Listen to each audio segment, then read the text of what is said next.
하나님 말씀은 열왕기상 8장 35절 36절 말씀입니다. 우리 같이 한 목소리로 함께 읽겠습니다. 만일 그들이 주께 범죄함으로 말미암아 하늘이 닫히고 비가 없어서 주께 벌을 받을 때에 이곳을 향하여 기도하며 주의 이름을 찬양하고 그들의 죄에서 떠나거든 주는 하늘에서 들으사 주의 종들과 주의 백성 이스라엘의 죄를 사하시고 그들이 마땅히 행할 선할 길을 가르쳐 주시오며 주의 백성으로 기업으로 주신 주의 땅에 비를 내리시옵소서. 아멘. 솔로몬의 세 번째 기도입니다. 이 세 번째 기도에서는 이스라엘의 범죄의 또 다른 결과에 대해서 이야기를 하는데 하나님이 내리시는 그 벌, 지금 여기서는 두 번째 기도에서는 나라의 전쟁이 일어나고 나라를 빼앗기는, 그래서 망국의 한과 포로로 잡혀가는 그러한 벌이었지 않습니까? 그런데 지금 여기에서는 기후변화, 이 자연재해 또한 이스라엘의 범죄와 하나님의 징계가, 범죄에 대한 하나님의 징계와 관련이 있다는 것을 우리가 알 수 있습니다. 범죄로 인해서 하늘이 닫히고 비가 오지 않는다. 우리가 종종 성경에 있는 이런 계시의 말씀들을 믿고 따르는 것이 마치 이 문명 시대에 뒤진 것 같은 이런 생각을 이제 많이 하게 됩니다. 그러니까 그저 신약 성경에서 예수님이 우리들의 죄를 대신하여 십자가에 죽으셨고 부활하셨고 그리고 승천하시고 이 세상을 통치하시는데 재림하여 오신다. 이런 거는 좀 이제 신지식이고 새로운, 하나님 신이 아니라 새로운 지식이고, 구약에 있는 이런 것들, 하나님의 축복과 저주 이런 것들은 시대에 뒤떨어진 하나님의 계시인 것처럼 생각하는 경향이 많습니다. 그러니까 한 40년, 30년, 40년 전에 우리 한국 그리스도인들이 가지고 있었던, 그리고 유지하던 신앙생활과 요즘 현대 한국 그리스도인들의 신앙생활의 양상이 매우 다르게 나타납니다. 한쪽은 너무 기복적이고 굴종적인 이런 면이 있는가 하면, 오늘날은 지난번 설교했던 것처럼 너무나 자주적이고 독립적이어서 하나님과 어깨를 나란히 하진 않지만 한 0.1mm 정도만 낮은, 그러니까 낮다고 할 수 없는 이런 잘못된 신앙생활을 하고 있는 것을 보게 됩니다. 지금 이 구약에서 나타나는 이스라엘의 하나님 백성들의 범죄로 인해서 하나님이 벌을 내리실 때 하늘문을 닫는다. 실제로 이러한 특별한 자연재해들이 일어나는 것은 성경은 분명히 이야기합니다. 하나님의 뜻과 관계 있다는 겁니다. 또 이러한 재해는 분명 그 하나님의 언약 백성들의 공동체적인 이런 죄와 관계 있다고 하는 것입니다. 해일이나 일어나고요, 때에 맞지 않는 홍수들이 일어나고요, 폭설과 폭우들, 지진과 이런 것들은 분명히 성경에서 예언하고 있는, 그리고 성경에서 분명히 하나님의 이 땅을 향하여 내리시는 벌로서 다루고 있다는 사실입니다. 이랬을 때, 가뭄으로 인해서 비가 그쳤을 때, 이거는 오늘날 우리들의 생각과 좀 다르죠. 지금은 상수도 시설이 잘 갖추어진 도시 생활의 당연한 것으로 여겨지는 세태에서는 하늘문이 닫히고 비가 온다는 것이 어떤 의미인지 모릅니다. 상수도 시설이 없고, 그리고 더더군다나 땅을 파도 물 한 방울 나오지 않는 이 가나안 땅에서 유일한 공급원인 하늘이 닫힌다는 것은 그대로 그것은 죽음을 의미합니다. 한 해만 비가 그친다 할지라도 많은 동물과 식물, 사람들이 그냥 죽어나가게 되어 있습니다. 다른 대안이 없습니다. 끌어올 강물도 없고요. 예, 어디서 물을 구하고 이런 게 없습니다. 예, 저하고 가까운 선교사 한 분이 그 아프리카에 있는 탄자니아에 있는데 지금 거기가 가뭄이 굉장히 심하답니다. 그러니까 뭐 말도 안 될 정도로 지금 심하답니다. 그러니까 이야기가 그래요. 차를 타고 전도를 하고 가다 보면은 거기는 진짜로 뭐 광야 사막 한가운데 뭐 집이 하나씩 이렇게 있으니까 가면 죽어 있답니다. 다 사람들이. 그러니까 오가는 사람도 없고 거기서 살아날 수도 없고 거기서 벗어날 재간도 없고, 그러니까 도시로 나갈 수 있는 뭐 교통수단도 없죠. 거기를 지나치다 들리는 사람들도 없죠. 그러면 물이 말라 가물어 버리면 그냥 거기서 물도 못 먹고 음식도 없고 그냥 죽는답니다. 그러니까 이게 우리와 같이 이런 도시 생활하는 사람들은 이 가뭄이라는 게 얼마나 무서운 건지 모르거든요. 지나가다 보면 동물들이요, 소와 염소들이 그냥 죽어 있는 거죠. 바짝 말라버리는 거죠. 이게 가뭄입니다. 이렇게 가뭄이 왔을 때 하나님 그들의 죄를 용서해 주시고 비를 내려 주십시오. 그러니까 이것은 굉장히 예외적인 것이 아니라 가장 두려운 징계인 겁니다. 그러니까 그것에 대해서 솔로몬이 기도하고 있는 거죠. 이랬을 때 회복을 위한 이스라엘의 노력은 이곳을 성전이죠. 이곳 성전을 향하여 기도하며 또 주의 이름을 찬양하고 그들의 죄에서 떠나거든. 지금 33절에 그러니까 33절에 회복을 위한 노력과 순서가 바뀌어 있습니다. 여기 보면은 기도와 찬양의 순서가 바뀌어 있죠. 33절에 보면 주의 이름을 인정하고 그리고 나서 이 성전에서 기도와 간구 이렇게 돼 있지 않습니까? 33절에 인정이라고 번역되어진 이 단어가 지금 35절에 있는 찬양이라고 하는 단어와 똑같은 단어입니다. 똑같은 단어를 이렇게 번역을 한 겁니다. 같은 단어입니다. 그리고 여기 35절에서는 간구가 빠져 있죠. 왜냐하면 이 가뭄이라고 하는 구체적인 이것은 이렇게 간구하고 안 하고가 할 필요가 없는 거죠. 이거는 뭐 죽게 되었기 때문에 이 죽게 된 상황에서 하는 기도는 곧 간구가 됩니다.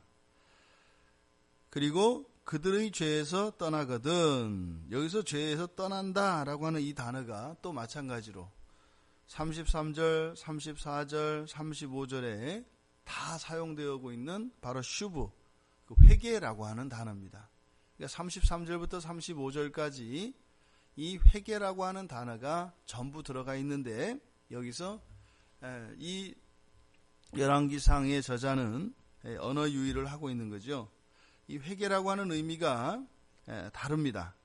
사용되어지는 의미가 다른데 33절에서는 주께로 돌아오다. 그러니까 뭐예요? 자기의 죄를 깨닫고 자기의 중심성으로부터 하나님께 우리의 마음에 이 마음을 하나님께로 정향시키는 것, 그러니까 돌이켜서 하나님께로 향하는 것, 이것이 33절에 나타난 회개이고 34절에 나타난 회개의 의미는 땅을 향한 회개죠. 그래서 하나님이 주신 그 땅이 아닌 지금 원수의 나라이지 않습니까? 그것이 포로의 상태였든지 뭐였든 자발적인 것이었든지 간에 어쨌든 그들이 머물고 있는 그 원수의 땅에서 약속의 땅으로 돌아오는 것, 그러니까 땅을 향하여 돌이키는 것입니다. 33절에서는. 그리고 여기 35절에서는 뭐예요? 이제는 죄로부터 돌이키는 겁니다. 죄로부터 돌이키는 겁니다. 이렇게 회개하거든. 그래서 성경에서 이 회개라고 하는 것은 지금 여기서 33절부터 지금 기도의 제목들을 쭉 밝히고 있는 이 본문에서 회개라고 하는 것이 얼마나 하나님의 백성들에게는 놀라운 하나님의 은혜와 하나님의 구원이 임하게 하는 은혜의 수단인가 하는 것을 우리가 보게 됩니다.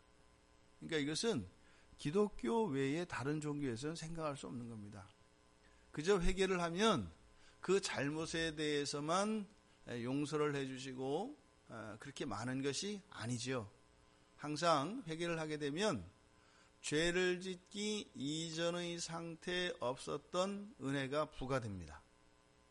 그러니까 말이 안 되는 거죠. 그러니까 잘했을 때 상을 주는 거 아닙니까? 그런데 잘못을 저질러 놓고 그것을 회개하면 원래 원상태로 회복시키는 것으로 끝나는 것이 아니라 거기에 부어지는 은혜가 있다 이 말입니다. 여기서도 보면 이렇게 주의 이름을 찬양하고, 주의 이름을 찬양한다는 것은 우리가 앞에서 보았던 것처럼 바로 주님의 주권을 인정하는 거라고 그랬죠. 주권을 인정하고 그리고 기도하면 언제나 하늘에서는 언제나 어디에서나 어떤 사건에서나 항상 이런 거죠. 그렇게 하나님의 주권을 인정하거든. 그리고 하나님의 그 은혜에 대하여 감사하고 그렇게 찬양을 하거든. 하나님은 그 즉시 또 저희들에게 은혜를 베풀어 주십시오 라고 하는 것인데, 그때 어떻게 해달라고요? 하늘에서 들으시고 죄를 사해 주십시오. 이 죄를 사해 달라고 하는 것은 무엇입니까? 바로 하늘문이 닫히고 비가 내리지 않게 하였던 원인이지 않습니까? 그러니까 원인 자체를 없애주시고, 그러니까요, 한번 잘못을 저지르게 되면 그것으로 하나님의 징계를 일으켰던 그 원인이 되는 죄가 사라지게 되는 거죠. 그러니까 우리 안에 있는 죄들이 그렇게 하나하나 사라져간다 이 말입니다. 그런데 이 솔로몬의 기도에는 그것으로 그치지 않습니다. 뭐 한다고요? 그들이 마땅히 행할 선할 길을 가르쳐 주십시오. 야, 이겁니다.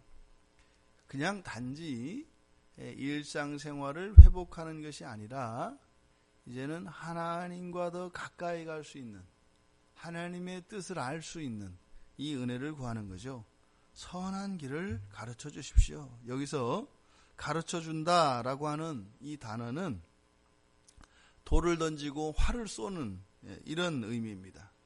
돌을 던지다 그리고 활을 쏜다 할 때 사용되어지는 단어인데, 그러니까 선한 길을 우리에게 어떻게 해주십시오?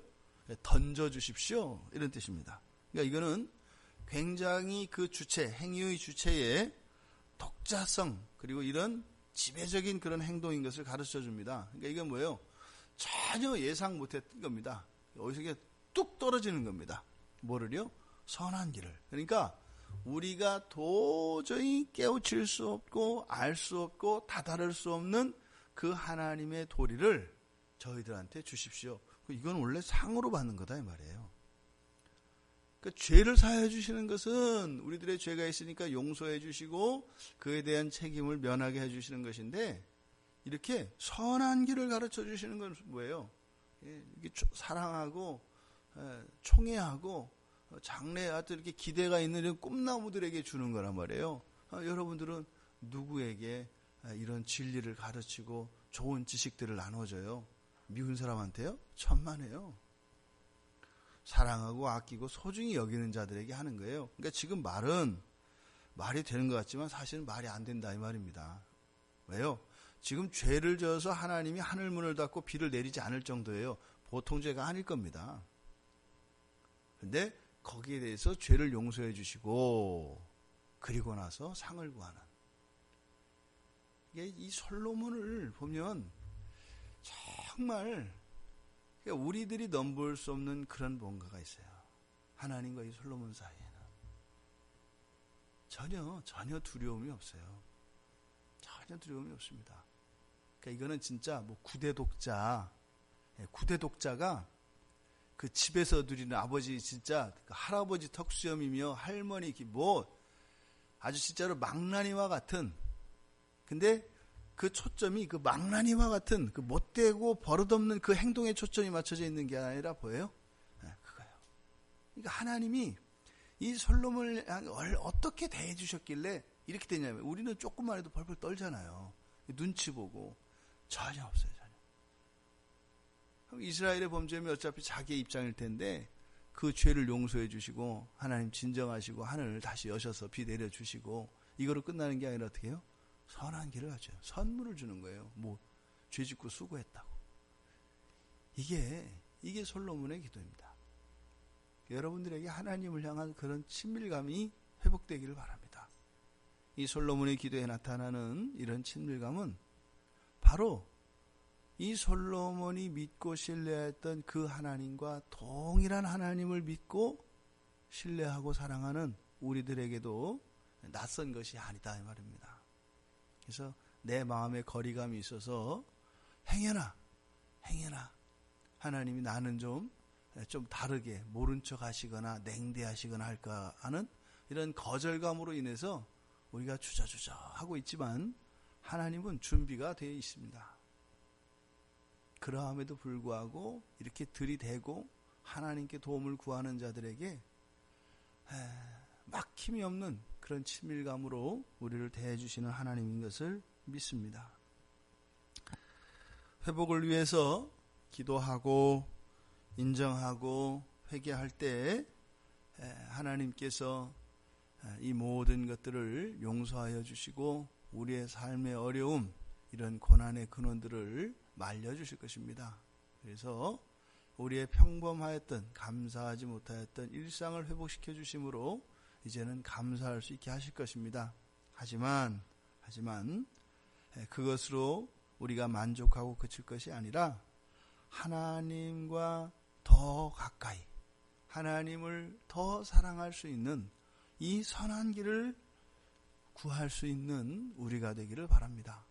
삶의 어려움과 필요를 통해서 그것의 회복을 위하여 기도하되 그것을 통하여 더욱더 하나님을 사랑하고 하나님을 찬양할 수 있도록 은혜를 구할 수 있는 그런 여러분들이 되시기를, 이렇게 이런 범죄와 타락으로 인해서도 그 결과는 오히려 그 모든 범죄의 일들이 전화위복이 되는, 그래서 한 걸음 물러서고 10걸음 앞으로 나가시는, 그래서 마귀가 아주 배 아파 죽고 이를 갈게 하는, 그래서 여러분의 날마다의 삶 속에서는 그런 약간의 퇴보와 더 많은 진보가 일어나는 복된 삶이 되시기를 주님의 이름으로 축원드립니다.